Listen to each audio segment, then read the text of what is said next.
What's up, everyone? Random late night. We're 6 minutes away from midnight. Had to do a stream. I just wanted to start this week fresh. Still in heavy workload. Not 9 to 5 type stuff. Still doing the podcast. Still doing videos every single day. And vacation, getting engaged, coming back from that. It's just been a lot, guys, and I do nothing but apologize. I know a lot of you miss me. I'm hoping some of you pop in, but if not, I'm hoping you catch this. And if you do catch this in any of the replays, like if this pops up in your feed, like leave a comment, give me a like, even cut and paste this link into whatever social media feed you participate in, just to help get the word out. And that's what we're all about. We're just about drawing positivity, getting the word out, free promotion. Well, it's not free promotion, right? I believe I'm providing a service and entertaining you guys. So if you want to help pay me back for free, there's great ways to do it, and you do contribute, you do add to it. So let's get into it. We're doing some character design here. I'm not going to reveal who and what this is for. Maybe not until later. But yeah, we have a girl. She has hashtag powers, and we'll leave it at that. But we're doing traditional comic book inking, the lost art form of brush inking, and yeah, we're still keeping things 90s style, keeping things aggressive looking, keeping things 90s proportions, meaning sexy ladies, big giant ripping muscles, veins, all that perfect toxic masculinity that makes comic books great. Now, but that doesn't mean every comic book needs to be what I described. 90s style is a flavor, it's a technique, it's an attitude, but I don't think anyone's like done a. I'm just thinking out loud here, um, like a subverting expectations driven 90s comic where like imagine like Ghost World drawn in 90s style, like it's something like that. But cheers to all of you. But really, I appreciate it. Hopefully I'm trying to hang for 1 hour. I do have work to do. I do have some things to jump on. So we're going to do as much as we can. But that's always the goal.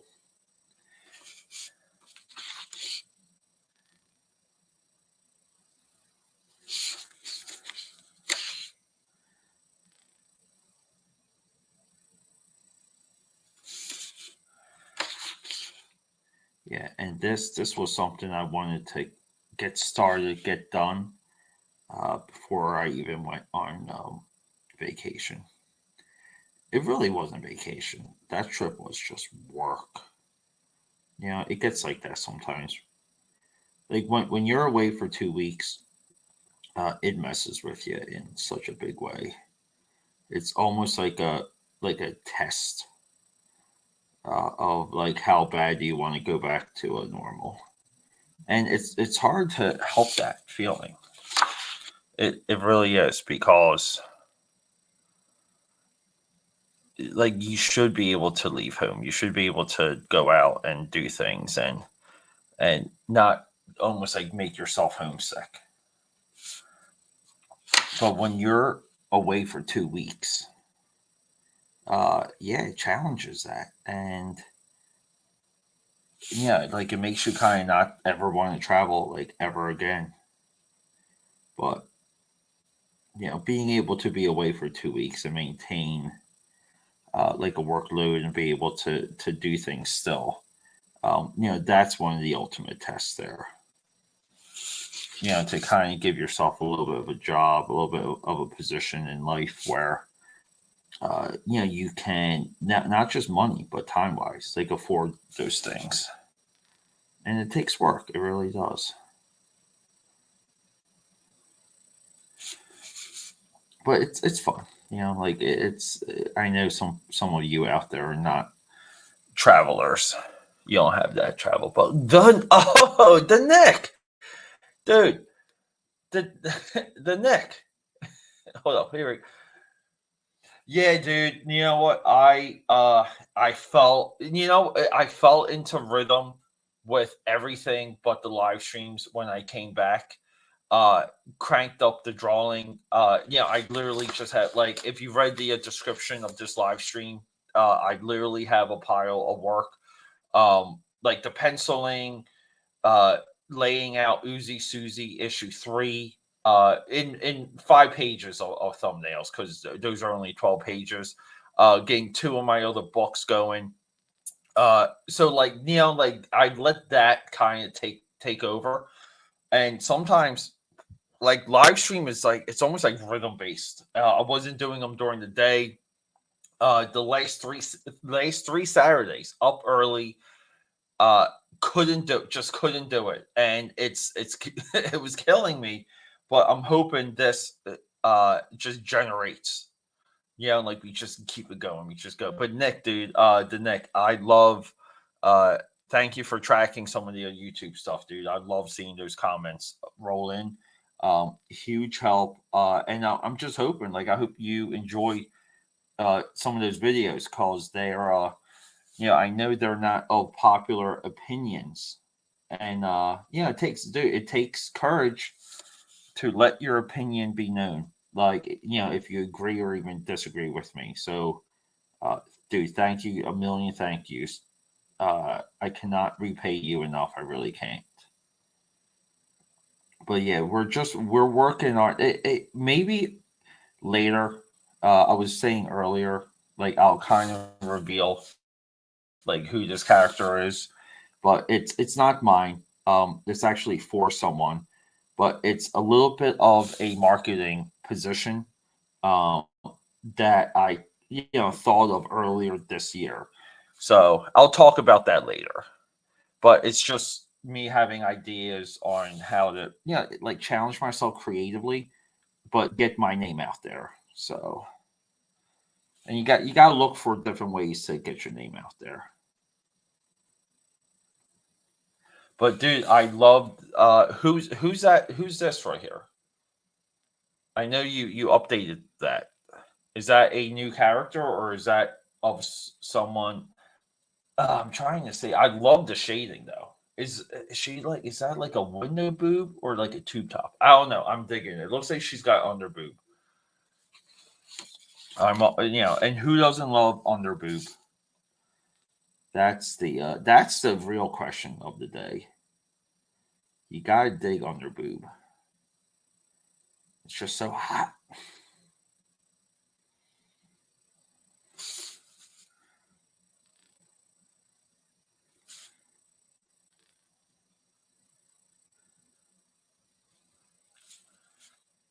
Yeah, we're letting a lot of this line work speak for itself. We're not challenging much of it.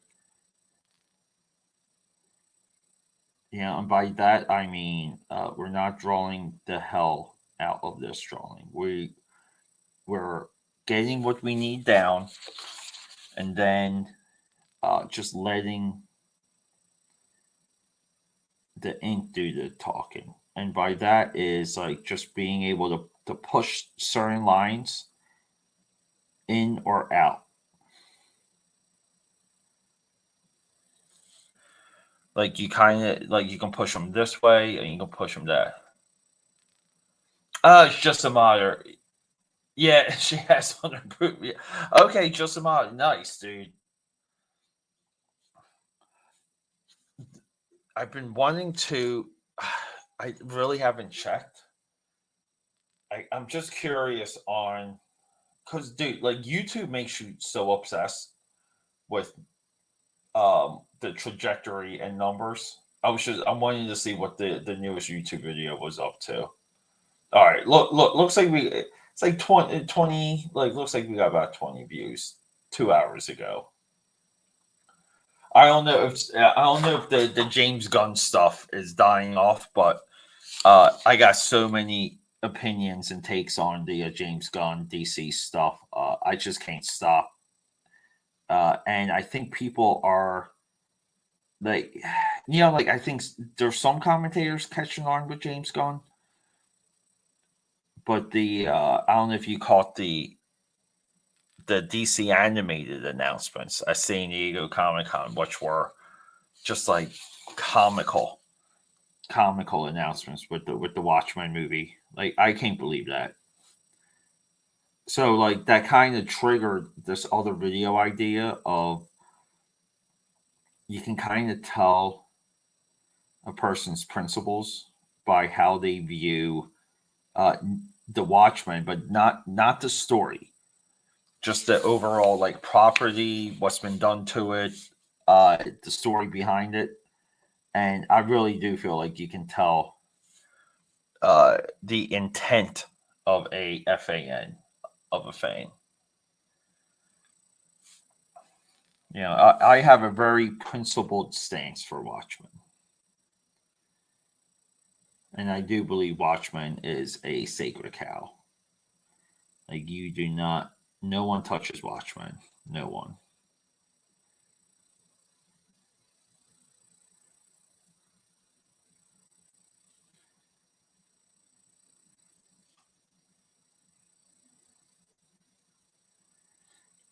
And this girl too here has like a straight up anime haircut.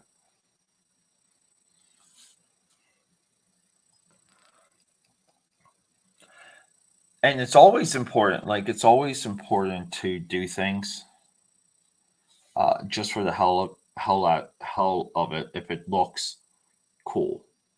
Like the way I'm doing some of these streaks here, like she doesn't really have a haircut. She doesn't have a noticeable haircut. There's like no style. There's no way to bring this haircut to a hair salon and say, do it like this. But all of her, like all the pieces of hair, right? They just create flow and movement. So the hell with it. Like let if someone else were to draw this, like let the next person figure that out. Like who the hell cares? Uh, I think a bit of your job as a comic book like creator is, you have to kind of be in the now when you create your stuff. You can't really think for the future. You have to be into what looks good right now because like you don't know, like you may have one time to draw something, and it doesn't mean you go like off model, but if there's someone like Kelly Jones gets to draw the Dark Knight monthly, uh like all bets are off because like you don't get any more off model than Kelly Jones. Like Kelly Jones should never have drawn Dark Knight proper. Kelly Jones should have only have drawn Elseworlds. And I think he would have thrived. I think he would have thrived a little bit more just drawing Elseworlds.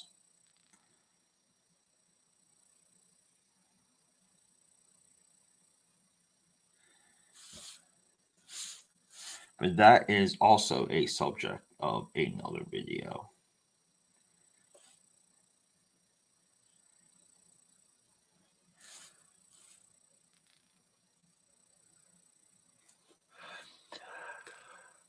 Yeah, like Frank Miller doing Wolverine, right? Yeah, I mean, like it's like sometimes it's like the comic industry. It's not even like the industry. It's like the discussions within the fandom. Like if let's just for example, let's say like young Frank Miller works on Wolverine, creates something amazing with Chris Claremont, right? One of the best 4 issue miniseries of all time. It's not even just like story, just like miniseries. If modern day Frank Miller touches Wolverine, no one likes it. right? Like no one really likes it. But if modern day Frank Miller touched Wolverine and did a story that really just like shook people up, it would be okay. Like like it's very weird what some of the positioning is, and I think that's a lot of what happens with my YouTube channel. I know a lot of things I discuss are like very inside baseball, but definitely, man, like it's like I remember when I was growing up, it's like I couldn't understand how like John Romita Jr. got to draw that cable miniseries. Like it kind of like blew your mind. You're just like how does that happen? Knowing, seeing like Cable become the biggest character at that time in like Marvel history, and then just getting John Romita to like handle it, and that doesn't mean John Romita is not one of the all-time greats. John Romita Jr. Like he 100% there. Like he's in that conversation. But at the time, like you wanted a lot of that Rob Liefeld style. Like you wanted the Rob Liefeld style more than like anything for Cable, and you thought anything other than that was like it was a betrayal almost. It's just silly.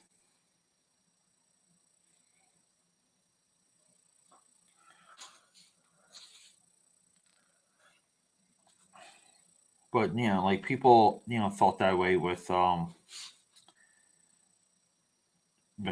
at one time drawing Spider Man. They thought it was blasphemous until they saw it. Like until you kind of really got to see multiple months, which is like the other tough thing too, man. Like like it just seems like they don't make investments with the artists and their vision or their take on the character. I would just say like a lot of the modern comic book stuff just seems totally vanilla to me, and that doesn't mean everything needs to be like a '90s style or whatever.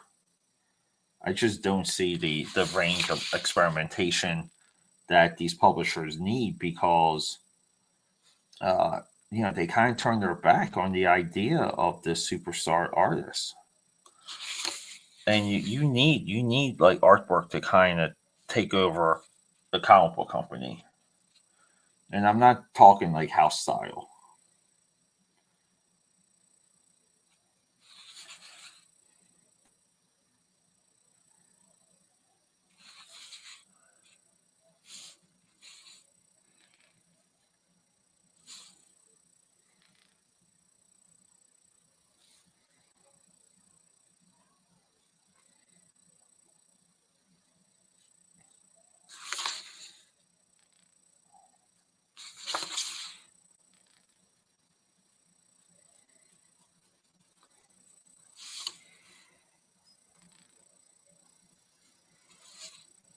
1 second here.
Let's see what we got. Yeah, they really do, and there's a few out there. I can't even name them off the top of my head. I just know I see their work.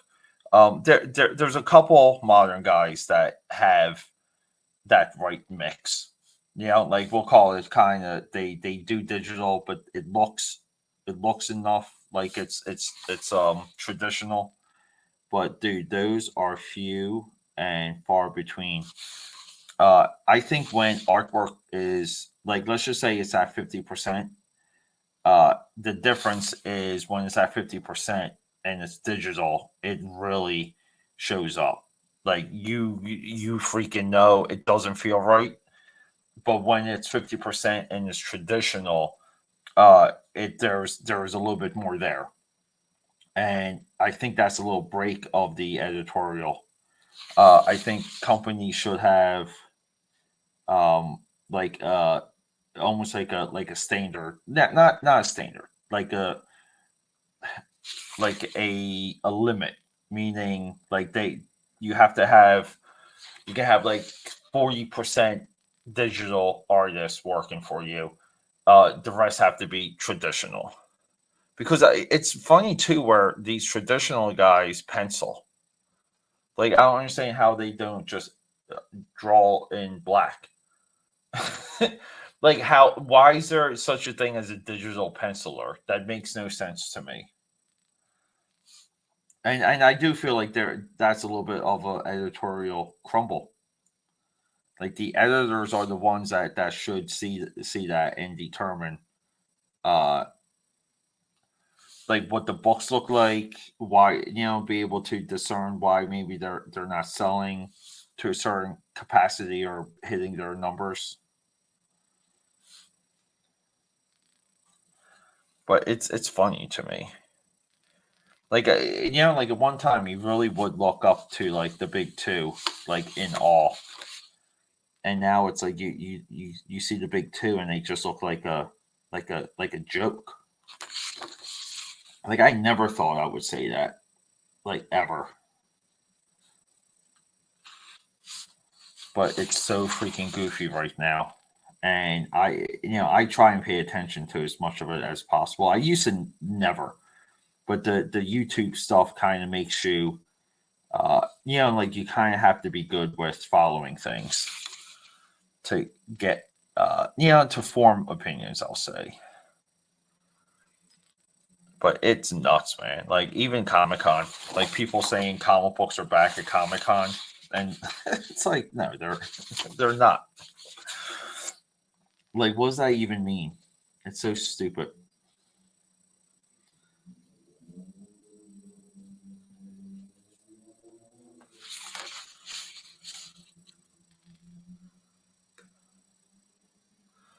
There we go. Yeah, like I really, yeah, I started watching the Marvel panel, and they were introducing the Spider Man, like editorial team and some of the writers, and it was so fake. I watched about 5 6 minutes of it and was like, I'm done. I did watch the X-Men 97 panel, even though that's not comics, that's the cartoon, and I already downloaded that to clip a segment, so that's like an upcoming video.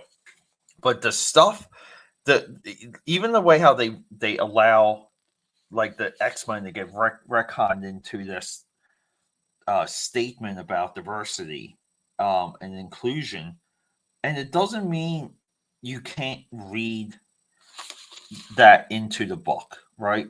Because I think it's there, but it's like part of working in comics is you have to be part historian, because you kind of have to be able to track all the little like nuances as a creator to what makes these books what they are, or makes these characters what they are. And like that's why like some of the best writers in comics and creators, guys like John Byrne, heck, even like Mark Wade, they're part historian. Jeff Johns, like part historian. and they're successful for that reason. And there's no honoring of the original intent of some of these books. There's no understanding of what made them like uh, appealing at one point. We'll say. I think that's a little bit part of the bigger problem too that goes like unsaid. I think people classify that differently, but for me, it's a it's strict ignorance. Because if you read enough comics, like you know that very few comic book stories like are good. Like if you read any book during like a big enough run back when there was like real continuity, like let's just say like Daredevil, right? Like Daredevil just ran into Marvel Knights Volume 2. Like they ran that book. I mean, and Volume 2 just could have been a continuation, right? But it's a good example. Like you Daredevil really was Frank Miller, Klaus Janson, and then Kevin Smith and Joe Quesada. And like we're talking like 30 years of books at that point. Like 300 issues, right? It's insane. Like maybe not exactly 300, but you get my point.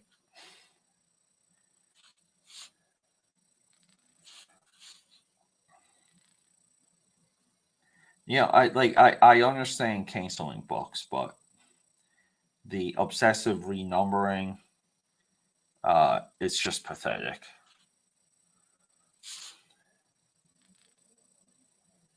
It really is. It's just I see that. Like it's so funny too, because sometimes when we go dollar box digging, like I'll pick up a modern issue out of some of those boxes, and I can't even figure out what issue, what volume, like anything, just based on the cover, and that's a fallacy. It should never be like that. Should never be that confusing. And if it is, it's the fault of the publisher.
All right, let's see. Where are? Oh wow, only 30 minutes in. I was kind of debating because I don't have her some of her like armament here like fully figured out. It's kind of like Witchblade. I'll say that.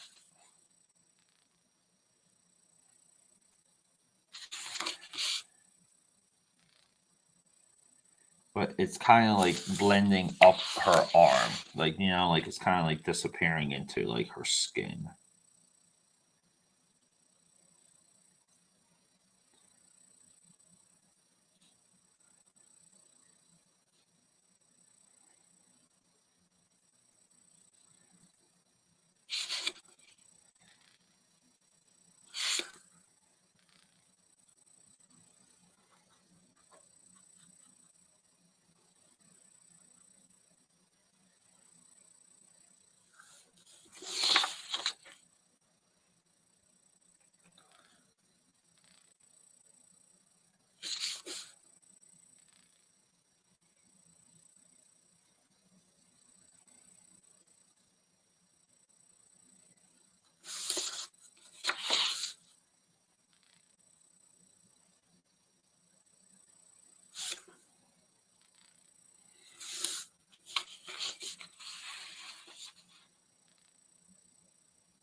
know, it's good sometimes when like the elements start coming together. And my table here is an absolute destroyed mess. All right, give me 1 second. I have to check on something real quick. So, cheers. I'm going to refill this, and I have to open up my blinds because, I like seeing the city. I like seeing the skyline when I'm drawing. So, give me a couple seconds, everyone. I will be right back.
Sorry, everyone. I am back.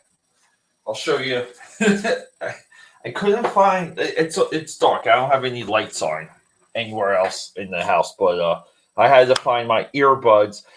part of the thing is just because I've been getting so many calls recently, I always have to have my earbuds not only in my pocket but at my side, because I can get calls at any time. Joe Dent is in the house. Hello, Joe Dent. What is up, bud?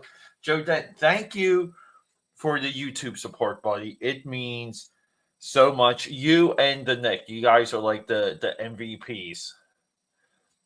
Happy to join. I got like a little bit of a delay when I'm clicking on some of these chats here. They're just not showing, and I cannot see them.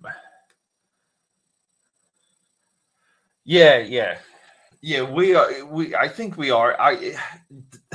If anyone has access to Paramount Plus, I need to know when Transformers: Rise of the Beast. It's supposed to drop today. So I'm hoping when I'm done with this stream, can sit down and watch that.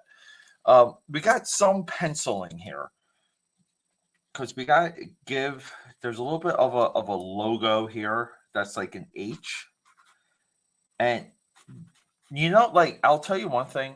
I don't know if you guys are like if you try. I'm sure you track the design history of some of your favorite characters, but the one that I love, and I really do, I just have such a affection for it, is Apocalypse, because he's got the his original design. He's got that A on his stomach, and I use that whenever I can. Like no joke. I think it's absolutely awesome.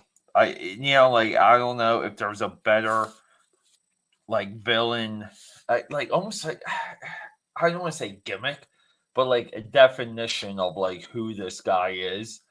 I think it's fantastic. And I did right. They kind of did the same with Magneto, right? Like going back to because we were talking about John Romita Jr. earlier. Was it Paul Smith or John Romita Jr. that designed the X-Men, the first X-Men led Magneto, and they gave him the purple jumpsuit with the big YM on his chest? I love that stuff. Yeah, dude, Joe, I'm flattered, buddy. No joke. Thank you so much too for all the YouTube comments, all the attention. Um, dude, it means a lot. And if you don't think like that stuff keeps someone going, it does because it's rough, dude. Like I'm not good. If you go through my YouTube history, uh, I think number one, you see there's a ton of good stuff, but you will see how long like how long it takes, how long I've been at it, how long, um, like developing a little bit of a style takes, and you can see that too in my draw streams where throughout the years, like there's like a real evolution that's available right now, and holy crap, I think it's fantastic. I love that it's available like on that level. But you guys keep it going, and I feel so bad because uh like I would say even like 2 3 years ago, I had like a different group of supporters that would pop into all of my feeds or all of my streams, and so many of them they're just not around anymore. And like some of them I have their emails, or like I can contact them, like just even like through DM, and they're just like the DMs just go like unread. Um, so like it is like you make friends this way too. You make friends. Like we all share ideas and thoughts, and we are a little bit part of or like our own little army, which I love. Right? Come on, who doesn't want to be a part of an army? And I've been kind of like working overtime again to get you guys like free stuff that's available via mail or download. So, just stick with me on that.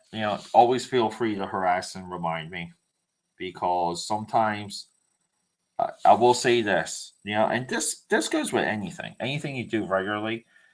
Like the right person can say something to you to trigger you, and the next thing you know, you have that like uh super productivity like unlocked, and you only get that from pressure.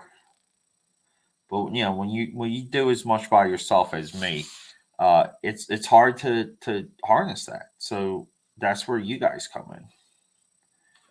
Here we go. And I'm always doing like extra energy. There's always just like more happening energy wise with my characters. I really kind of like to portray them as uh again like comic book characters. Like these characters are just other beings. They don't just exist on the page. They exist off the page.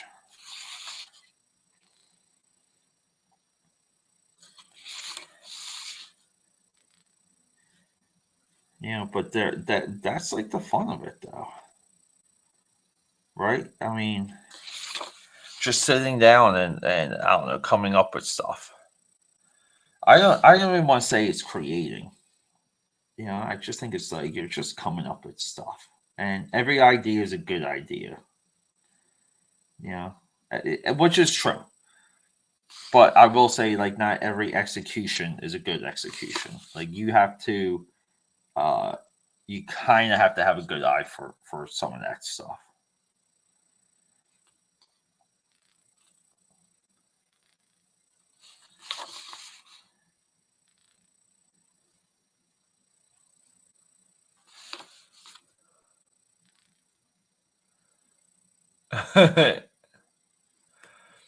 Yeah, dude. Yeah, like the food videos. Like again, like the channel started as that, but the intent always was like so. Like part of the intent with the food stuff was to.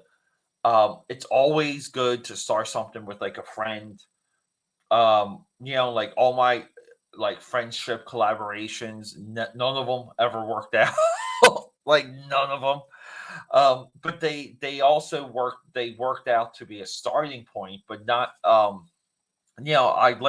usually get super serious about some of my stuff. I get way more serious about it, especially when I start like spending time and sometimes your collaborators are not spending the same amount of time and they're not thinking about what you're doing like on a critical enough level, and that's where it gets very confusing. Like calls you, it's friends, and you give people leeway, but you also know like if this was like a job, um, like their performance or their behavior would just they would just be fired. And that's like a good indicator. Like when you're collaborating with a friend or like a family member, as soon as you start saying to yourself like this person would get fired if we were working for like a real company, like I think they have to go. And like I kind of have a personal history of doing that. And this goes everything from the YouTube to like the podcast, uh, like everything, and it sucks. But all those people too, like I eventually invite them back on. Like I try and re-involve them when like there's like a different level of like momentum. To be fair, because I always give credit on that level to people that help me like start things. But the intent with the food was always to start with food, maybe get a little bit more attention because like we didn't get a lot of attention, but to get enough attention to where the channel can transition into a lot of the stuff you guys see now. And the guy originally, Brian, who I did we did like we kind of transitioned to a couple years ago. We were doing the food stuff on Instagram Live, but then like the same thing happened. Where like I want to talk about ideas, I want to spot trends, I want to be able to find the newer best food as quickly as possible, and again like be strategic on some of that. And dude, that's tough, man. Like people don't think like that. They don't want to think like that. And when you're enjoying it too, you want it to last, and you want things to be good. You want things to be well produced because, in a way, like your name's on it. But people, people don't even see that sometimes. Like they just literally don't care, or they just don't take it seriously enough. But it's always like if you care about something, and someone starts to hit your back with it. Uh, usually if you want to do it, you kind of fight back, and that's always a good sign when people really don't fight back. And you're just like, fuck, like what are we doing here? I fucking hate it.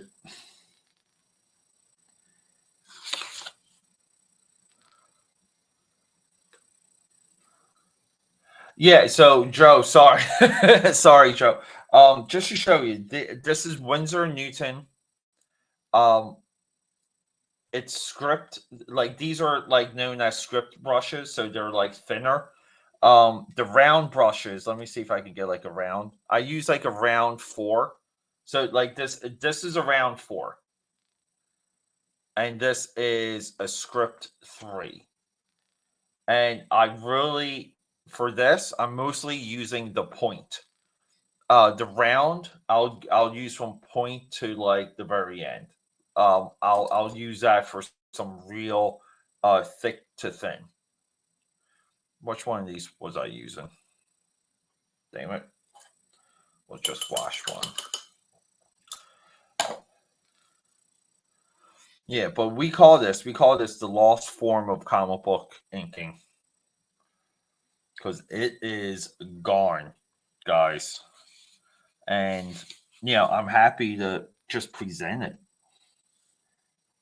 I just don't. I don't understand how quickly, because like I faded away from just like being around comics, like maybe like 3 times in my life. The longest one was like the most recent, where I really didn't even care. I just cared about drawing. Like I didn't care anything until like the Comic Gate stuff popped up, and I don't know like how that happened. I just like somehow was just watching. I just started watching um, the diversity in comics, because I just thought he was at that point like saying a lot of the things I kind of already saw in comics, and I just thought like his Zach's channel was going to be like just a little bit of a commentary channel. Uh, but I thought it was like again like diverse. Like it was just this different angle, and it was just interesting to me. And then like all this other stuff, like it was just like a couple years of just like nonstop, uh, like drama almost, and that sucks you in. But there's like real points and real positions within Comicsgate too, and I don't know, man. Like it was there, and I kind of got to get back to creating at least, because I do feel like everything that happened with Marvel and DC that we've all seen, I don't think we get these characters back. I don't think uh they return to a level of cool. Uh, like the X-Men, for example, will never be the X-Men that we grew up with. It won't even be close. And I just feel like we should all take a responsibility to really try and create that next thing for comic fans. And I know that's like, that sounds impossible, right?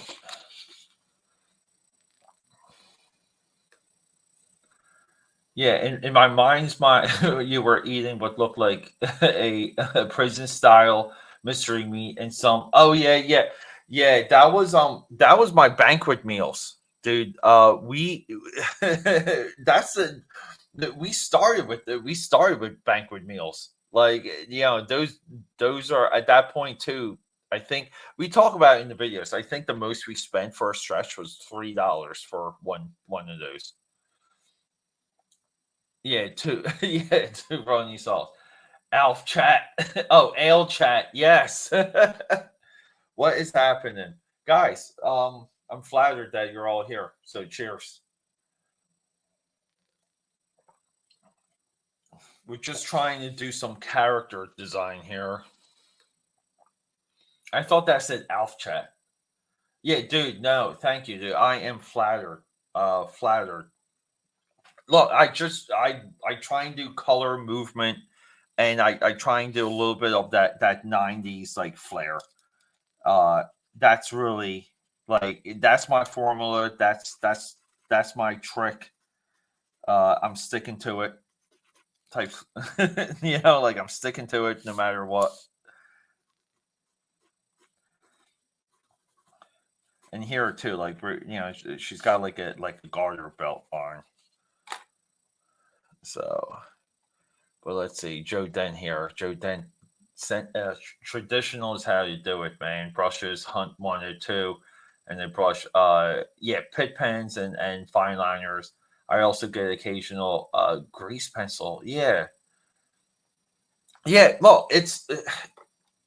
I still say like learn all the tools, like learn the computer stuff. Especially if you work on something like this and you need to save time and you have to make a correction, like have the skill set to put this into a computer and fix it so that it's seamless. I do feel like when it comes to like post production, there's a correction aspect to using computers that I really feel like should be utilized because there's I think when it comes to this level of production where it's like we'll just call it independent, time is money. Computers can save time on what don't waste your time on the practical if you make a big mistake or if there's like a change down the road. uh be able to do a run of this work, digitize it, and finalize it. See, smash the like. Yeah. Yeah. Yeah, yeah, I know. Alf chat is well because like in my background, I had my plush Alf, doll from the 80s that I bought like a couple years ago at this convention for like $8 or $9. I'm a big Alf dude, guys. Like, I'm not joking. I am huge on Alf. I think Alf is one of the most creative, original uh, TV shows ever. And we're kind of in a little bit of a golden age when it comes to TV writing and production. But, uh, dude, Alf is one of the biggest, best like ideas to ever hit American Airways. It really is. It is. He's such a force. He's such a perfect character. I love him. Like I cannot talk well enough about Alf.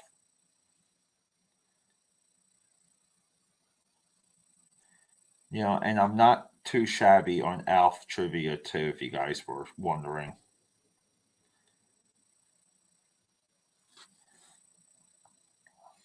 And it's just funny too because we're a little bit in an age where, uh, like a lot of people they're just not familiar with what Alf was, and that he really was. He was like a sensation.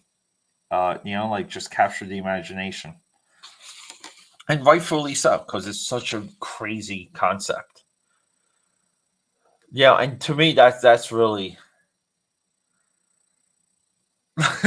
yeah, looked and acted like Alf. Yeah.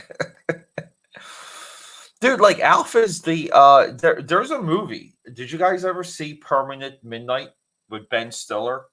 He plays this heroin addict that was a writer for Alf. I think he wrote the cockroach episode where the giant Melmacian cockroach you know goes to kill Alf when he's at home alone, and he kills it with the with the wife's perfume.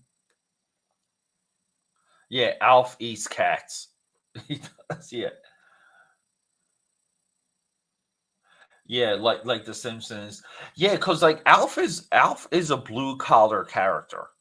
Like, like, and he's no different than Archie Bunker, um, Homer Simpson. Like he's who's the guy from the Jeffersons, the old guy. Crap. But it's that, like, it's that blue nine to five, like, factory worker, blue collar, like steel mill type worker. Walks around with like a lunch pail. That's Alf. But in Permanent Midnight, the guy like described Alf as like a modern day Mark Twain. But he was also like drugged out of his mind. Which I don't fully disagree with either. I feel like that's a little bit fair. And when you create characters, like, you do have to kind of give them your own context, just because it helps you visualize what to do, and it doesn't have to be stuff that you're explicit with, like, on the page, but you in your mind you have to have a position for that character to come to life. But Alf really is a great example of how that works, and why it's important, and why it's like, um you do put your personality into characters, like, you have to. And that's why also too, like, that's why they call it Hollywood, because I think these practices too, they mess with people.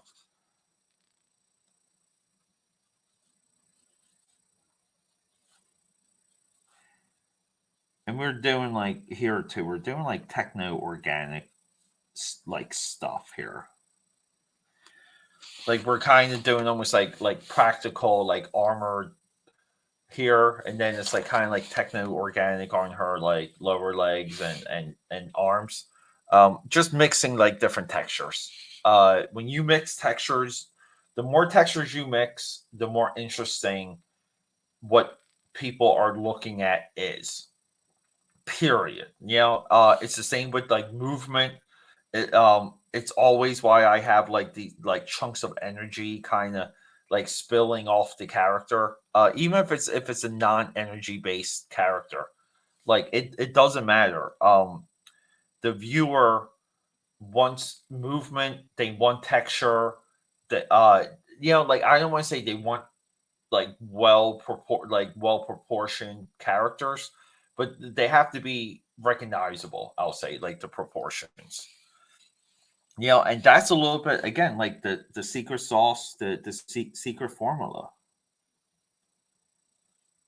that I think our the age we're living in has forgotten. And I, again, like, never thought I would see that.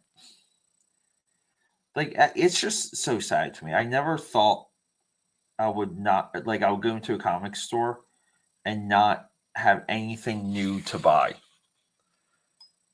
Like, I love those Marvel reprints. I just bought like the Punisher one, like, not too long ago. The Amazing Spider-Man, like, 139, because I never read that before, and they had it at the comic shop for $4, and I'm like, you know what, this is a fucking deal.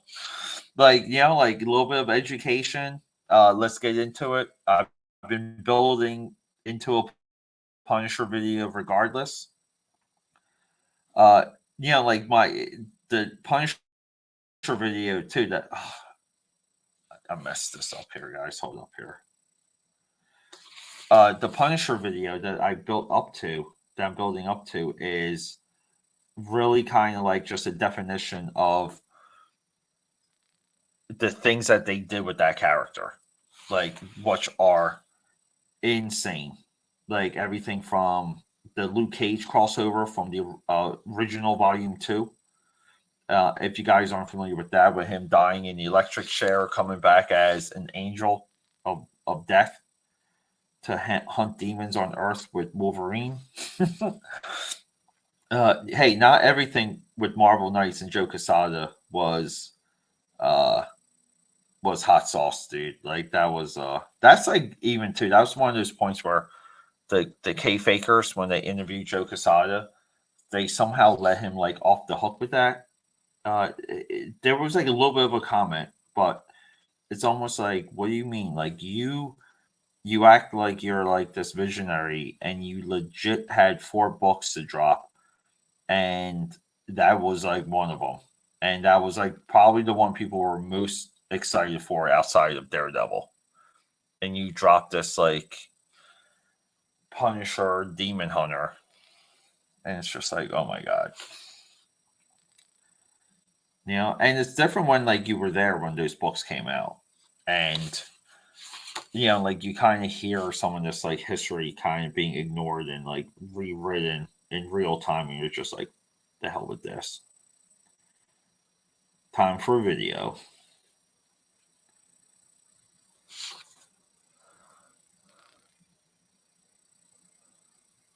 Yeah, like Brian from Family Guy. Yeah, for sure.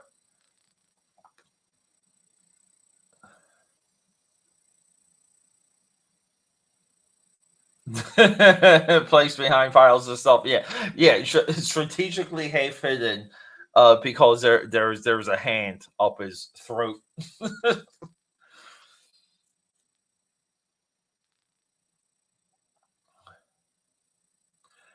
Yeah, like the Spider-Man 300, Hulk 183 too. I mean, I like them too because they do they reprint the ads, right? And there's a little bit of that, but what still bothers me is, what the heck, um like, why can't you just print it on newsprint? Like, you can't print it on the freaking paper stock, because they can, maybe they do that just so people don't like the people on eBay don't just like rip everyone off. But I wish they would just, even if they did like a higher price point, and they just kind of they charge you a little bit more for a newsprint, like one-to-one reproduction. I think that would be great. You know, like anything to take away the collectability. I think the collectability side um, always comes back to hard comics. It happened in the '90s.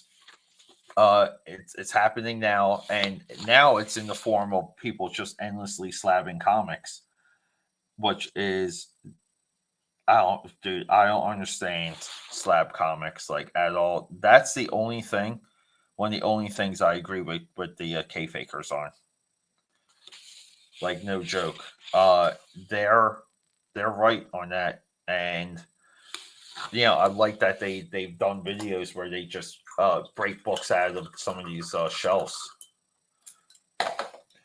All right, guys. So here's the big question: where the hell's my white out? Because I have to fix this. Um, oh wait, no, I did that right, guys. I'm sorry, I did that right. I'm getting my lines mixed up here. This is also why you tightly pencil your work, because you don't confuse yourself. Now I need this dry right here. Well, while that's drying, let's catch up on some of these.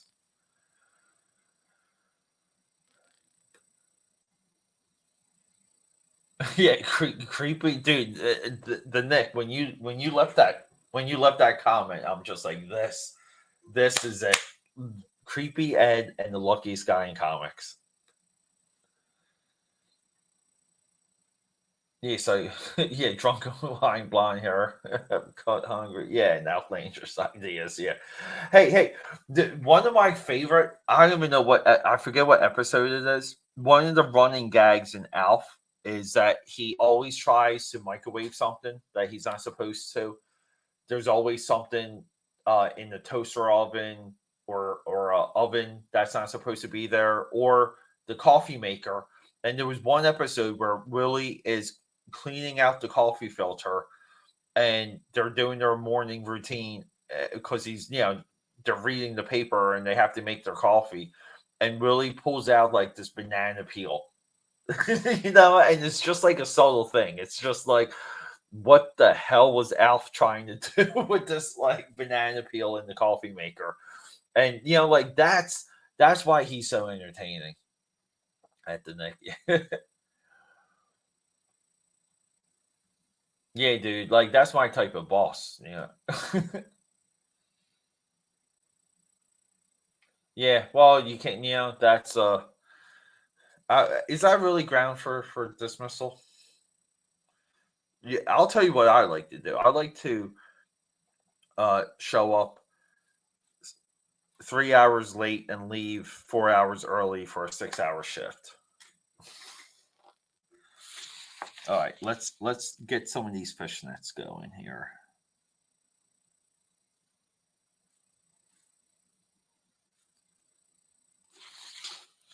And it's also too like when you do stuff with the brush, you like the goal shouldn't be to finish it with whiteout. Like any effect that you would do with whiteout, you try and do with the brush first. Because it makes you better like down the road.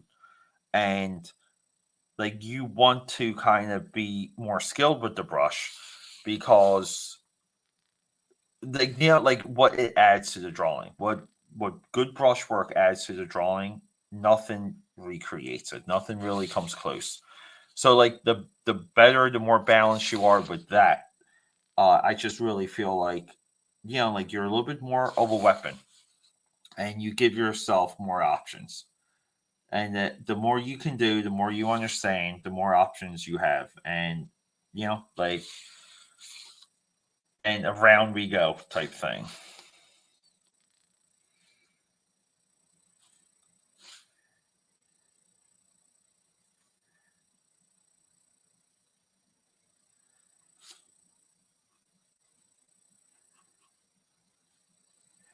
I originally sketched her too with like really bigger and thicker legs, and I kind of been telling myself to stop doing that just because I just don't think uh, I nail it. Even though I love drawing, like I just love the idea of women that look like that they can like kick down the door. Yeah, but you also make them like super voluptuous. You still make them atypical. Uh, and again, too, it's like kind of like creating your own proportion language, like for your characters, and you're doing it like purposeful.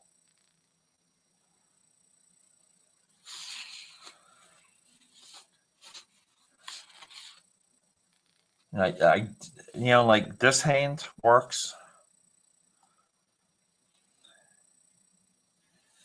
Like I have to get this one. This one needs to be like she's like this and needs to be a little bit more like that.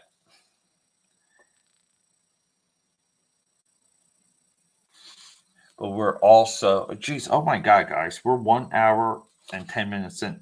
Has anyone checked Paramount Plus for Transformers Rise of the Beast?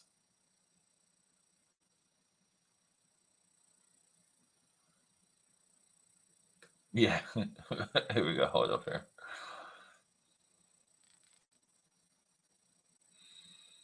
Yeah. Yeah. They're yeah, like the best is too when they would show Alf, right, like running, and his hair would be like his hair is flying, but he's like holding something, and it's just so like I said, it's so goofy. It really, and I think even to this day, right, the network, like I think it was like CBS or NBC, one of them. They to this day they've yet to acknowledge that Alf is not real. Like they haven't acknowledged that he's like a puppet.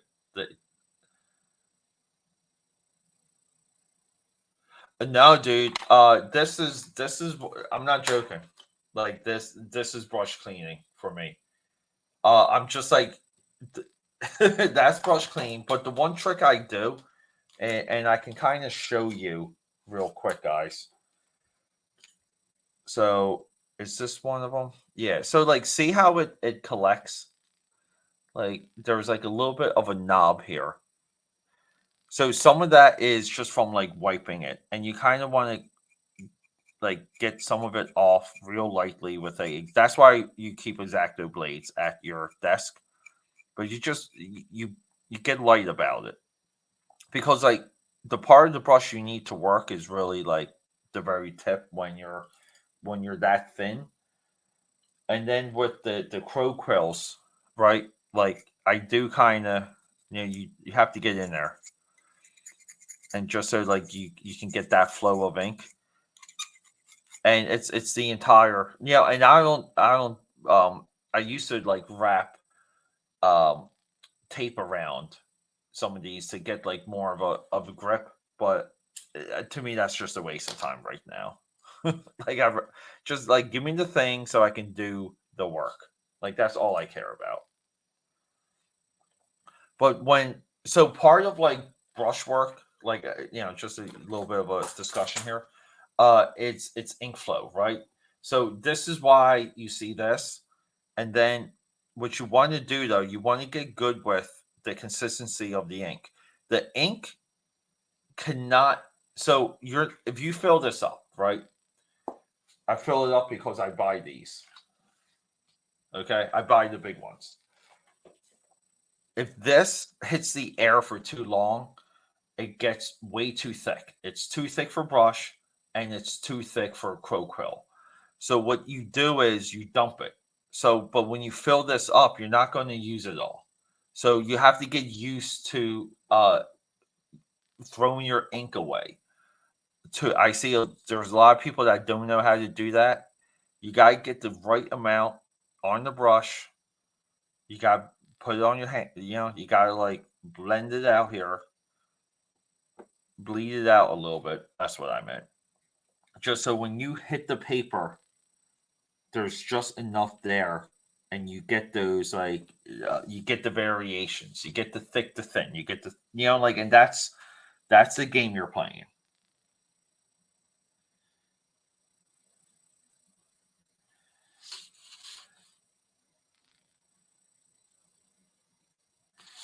And what you're able to do at that point, you can like you kind of you brush the line like uh you're not tracing, like you're creating that line.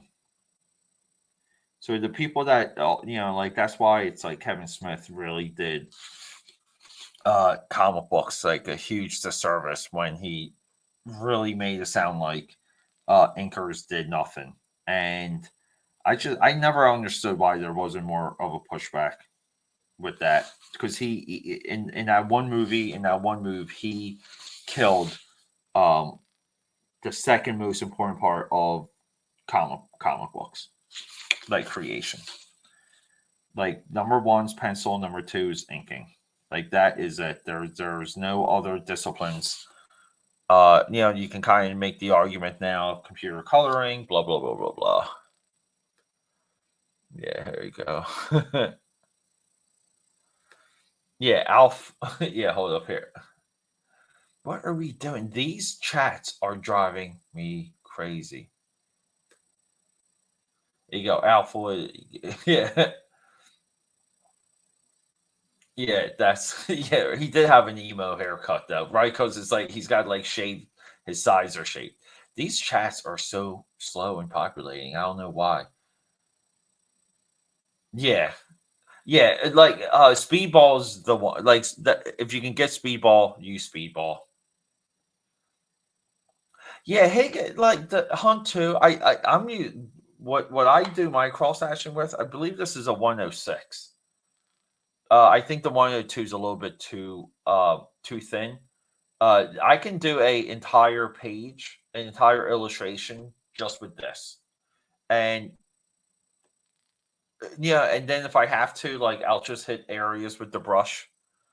But yeah, I can do a like entire comic page. Like nothing here is crow quill though. Everything here is brush, I believe. Yeah, it's all brush. We have a brush to do pile.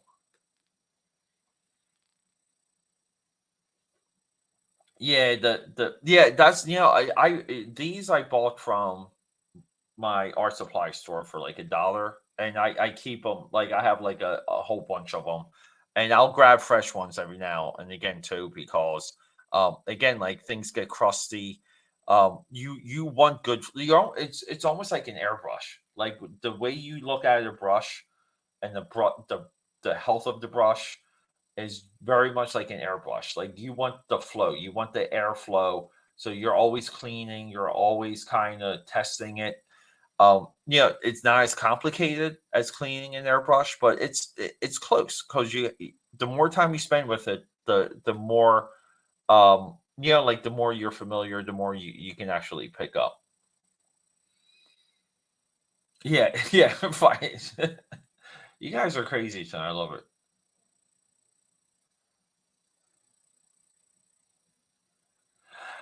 Yeah, dude. Like, look, I'm really big on these. I think these Pentels. This one I've had for maybe like 5 years already, and I just took it on my European vacation, and I used it almost every single day. In my travel sketchbook. Like that's a part of being. I don't want to say an artist, because I don't consider myself an artist. Like, but that's a part of doing this craft, or being a illustrator, is you connect with the materials. Like, you really, like, you find what works for you, and it's hard to imagine anything else. And that's really what makes your work special and different. It has nothing to do with the style. Your materials are your finishers, and everyone has different combinations. There's no, they're like, it, they're snowflakes, for example. Like, there's no two alike. Yeah, yeah, dude. Like, the Pentel's good. I like the Pentel because it forces a different look. It does force a different style for me.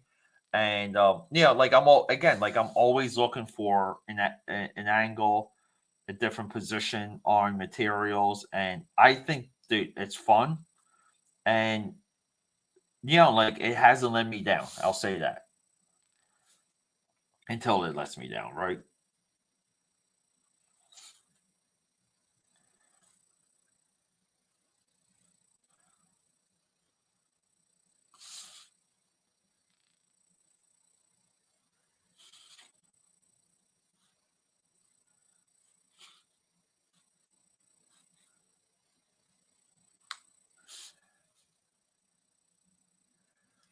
Yeah, and part of it too. It's just like it's like, it's good to kind of know, uh, like, the level of discipline, like, to kind of know what looks right, what looks incorrect, uh, but then be able to work on it.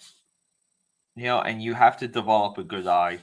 It's good to have someone to rely on to help you have a good eye, right? Like, just someone that's kind of like, that you trust, that's honest with you, that's not a spouse, a girlfriend, or like a family member. But I think that's what's good with social media. The problem with social media, though, is that people they only comment when they like something. No one comments uh, when they think you're doing something off, and what to do to correct it. So, like, growing, like, you kind of have to find ways to grow by yourself still, and that's always the case as a illustrator. It's always the case. Like, you're on your own, and you have to figure things out on your own. And if you can't do that, then it's not for you. And I'm not in the grounds of like, hey, everyone should do it, and everyone. It's like, I don't think so. Like, I think this is no different than, um, people that are, like, it's not like you would, someone that's like 5'4", even 5'10", or 5'11", like my height. I'm 5'11". There's no way I would ever play for the National Basketball Association. I could practice more than Michael Jordan ever did, or Larry, or Larry Bird, or Magic Johnson, and and still never have a chance because of just my physicality. Um, but I do feel like being creative and drawing, it can unlock something different. Like it can maybe help you do other things because you're good at visualizing and figuring things out. All right, guys. So we're going to wrap it up here a little bit. Yeah, dude. Yeah. Yeah, right. A lot of love for Pentel here, guys. I love it. Yeah, a little bit of Chinese someone that makes it look legit too. I know, doesn't it? Like, wait, where's it at? Yeah, like right here. See, it's like, what is that? That probably means like chicken lo mein or something, or kung pao chicken.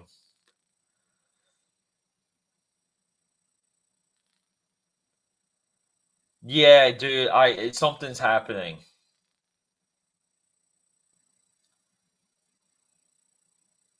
Yeah, that's why the messengers are slow. Yeah, dude. Thank you, thank you. Yeah, well, yeah, it's tough though, dude. Like, creating any self help book that you read, um, you will see, not just self help, but like you read a book on Pixar, like Imagination Inc. Um, they all talk about what's called the feedback loop, and the feedback loop is the most important thing you can have when you comes to developing a product. And like social media should do that for you, but it really doesn't.